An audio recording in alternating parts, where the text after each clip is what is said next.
The emergency room was half awake when the call came through. Middle-aged male, unresponsive, collapse at workplace, ETA 5 minutes. The words rolled through the corridor like distant thunder. We prepared the trauma bay the way soldiers polish their weapons, calm, mechanical, quietly praying they won't have to use them. When the ambulance doors burst open, he was already fighting gravity. His shirt was still tucked, his hands calloused from years of work that leaves no name behind. No ID, no phone, just a wallet with a grocery receipt and a folded piece of paper that looked too deliberate to be accidental. We lifted him from the stretcher onto the cold table. His pulse was threadbare, a whisper beneath the skin. The monitor translated his heartbeat into jagged mountains, then valleys, then flat plains where silence began to settle. Someone called out vitals. Someone else called for epinephrine. I called for time to slow down, though it never listens here. When the paramedics left, the smell of cold air and diesel remained. A reminder that outside these walls, the world still had traffic, sunlight, and unfinished coffee. Inside, time bent around this man. His face carried no story but the one we would soon discover. There was a gold wedding band still on his finger, and under the cuff of his sleeve faint ink, letters of a name half erased by work and sweat. The attending physician arrived, eyes sharp, hands steady. "Let's intubate," he said, voice flat with urgency. Tubes, monitors, compressions, each sound another argument against the void. I focused on rhythm. Push, breathe, check, and somewhere between the chaos, the folded paper slipped from his pocket onto the floor. I picked it up with gloved fingers, meaning to set it aside. But it was already opening itself, corners soft, edges torn by time. "Dear Anna," the first line said. The handwriting trembled, the way people do when they finally decide to tell the truth. A letter. A confession. A goodbye. Before I could read further, the monitor screamed a flatline, the room filled with the familiar orchestra of urgency, shouts, shocks, hope disguised as repetition. Each second was a heartbeat's ransom. And in those seconds, all I could think of was that letter, still open on the floor, ink staring up at the ceiling, waiting for an answer. The rhythm returned, slow, fragile, but alive, a pulse like a hesitant promise. The attending exhaled, half in disbelief. The man had found his way back, even if just to finish the conversation he had started on that page.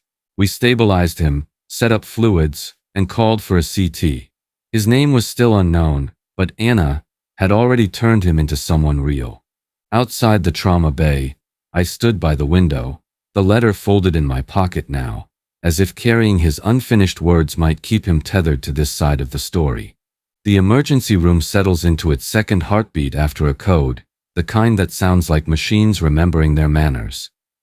He is on the ventilator now, skin ashen under the blue light, a line in his neck whispering fluid back into rivers that ran dry. I chart numbers that pretend to be neutral. They are not. Every digit leans toward a future and away from it at the same time. The letter rides in the pocket of my scrub top like a second pulse, warm from the heat I keep refusing to admit is worry. I do not open it right away. There is work first, always work.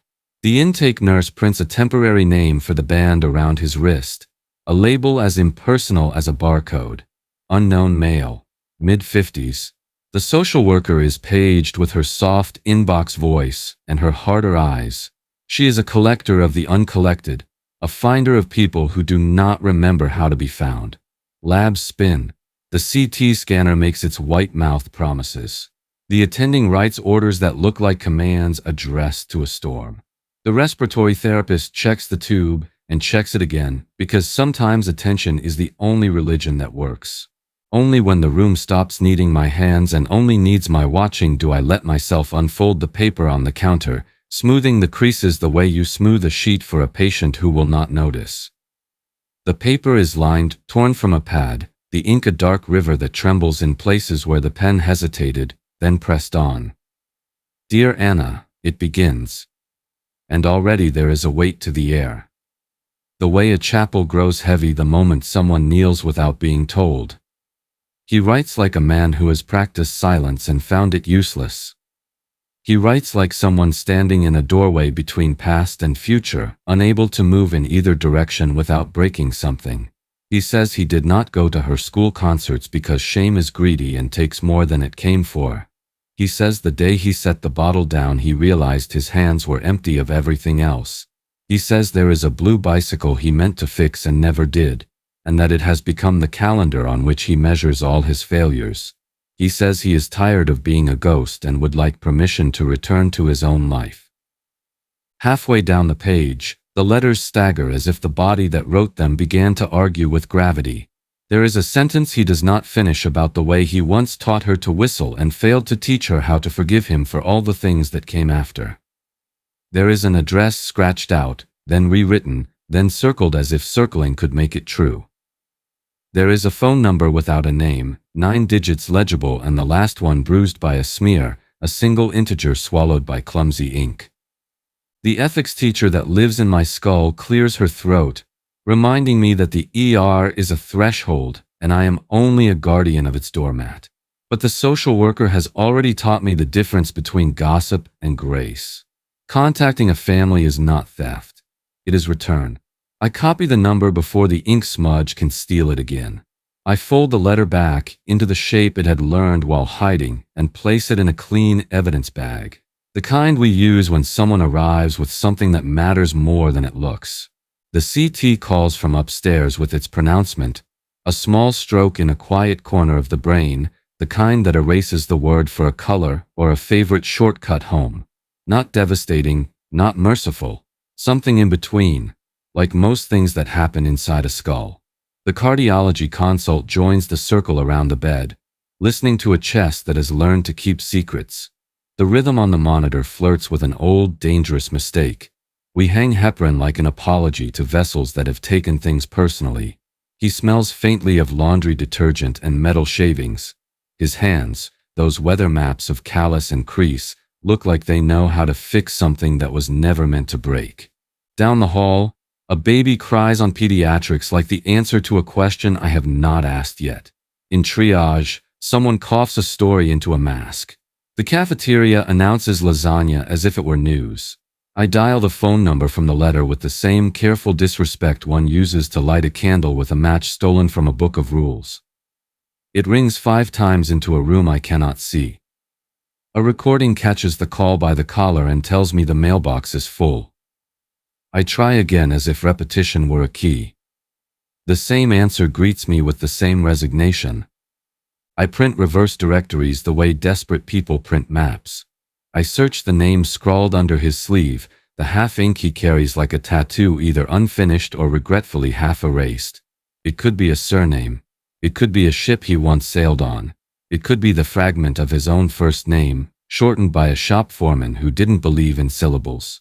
The social worker joins me with her stack of forms and her talent for turning thin threads into ropes. She tells me missing digits can be found if you know how to listen to context. She calls the number anyway and leaves a message in a voice that is both specific and kind. A man is here who may be yours, and the world is asking you to pick up your end of the string.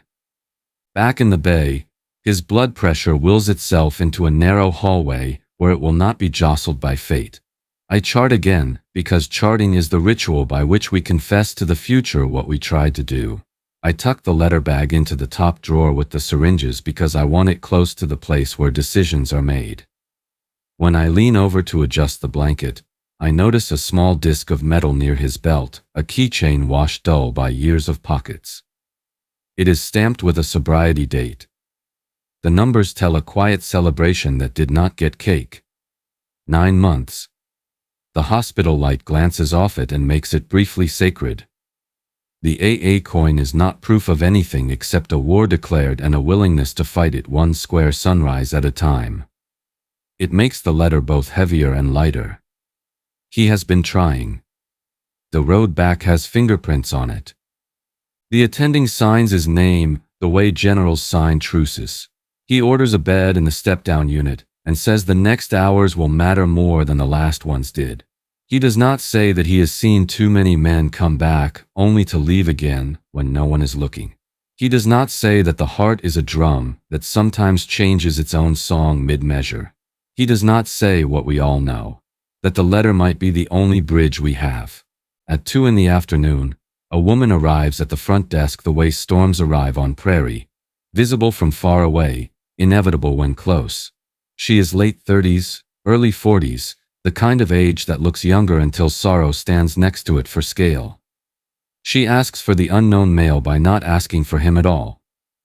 She asks instead if someone called from a hospital about a man who never learned how to leave and not take pieces with him. The clerk, a guardian of gates who knows which ones to open, pages us. When I meet her in the family room, she sits on the edge of the chair like it might bite. She says the name Anna without telling me it is hers. She says she changed her number months ago, that her voicemail is where promises go to stick to themselves and rot. She says she tamped down hope so long she does not trust it not to explode. I am careful with words. I tell her what we know and what we do not. I tell her there was a letter. The room inhales. I offer it to her, the plastic crinkling traitorously, and she holds it with the reverence of someone cradling a relic rescued from a fire. She reads without moving her lips, a flood behind a dam. Her face does not break so much as it rearranges itself into a truer map. She laughs once at the line about the blue bicycle, a sound like a cough learning to sing, then covers her mouth as if laughter were a crime in a room like this. She finishes and folds the page most carefully along its original wounds, then asks if he is awake. Not yet, I say, but the word yet turns the fluorescent light into something almost kind. She tells me he taught her to whistle and to change a tire and to love the smell of rain on hot asphalt. She tells me he hid when the bottle got loud, that she learned the choreography of empty rooms. She tells me she changed her last name to one that did not echo like their house used to. She tells me she did not want goodbye yet, but that holding it in her hand like this hurts less than holding it in her throat. She asks if she can see him, and I escort her down a hallway that pretends to be straight but bends around history the way all roads do. At his bedside, she stands just outside the territory of tubes and wires, a pilgrim at the border of a country with strict visa rules. He does not stir. Sedation has zipped his memory into a sleeping bag. She studies his face like a mirror she has avoided for years. She does not touch him because sometimes touch is a kind of collapse and she is not ready to fall yet. Her eyes find the coin at his belt loop. Her breath changes. She does not cry then. She stores the information for a safer hour. I watch the monitor because it is the only face I am licensed to read. The green line behaves itself for once. The oxygen saturations hold their applause. The ventilator breathes with a steady tenderness that feels like a lullaby from a machine that has learned it can be kind. I think of the letter and of all the ones people write and never send. I think of the dangerous alchemy by which we imagine others are better off without the mess of us. I think of how wrong we are, and how often we are wrong in the same direction. As evening leans its weight against the windows, she leaves to make 2 calls she has avoided for half a decade. One is to her mother, who will pick up on the first ring because worry never sleeps. The other is to herself in the mirror of a bathroom sink, practice for the apology she is not sure she owes. I reseat the blanket and lower the lights. The social worker returns with a list of names his employer gave her from the number on a grease-stained invoice we found in his wallet. There is a dog, she says. Eyes bright with that peculiar joy we are allowed in this job. The joy of locating a creature that will wag for someone who needs to be greeted by a world that remembers him well. He sleeps. The ER surges again with a tide of new stories. I fold the letter one more time in my mind and place it in the drawer of things I am guarding for morning. The chapter is not finished. It stalls on a comma, poised before the next clause. But some nights the comma is the victory. A man with no name has one now, at least in a whisper. A daughter who taught herself not to flinch has found a page that does not swing. The coin by his belt loop glints when the monitor light crosses it, a tiny moon changing phases with each beeping second. And somewhere in the bones of the building, Hope shifts its weight from one foot to the other, getting ready to stand.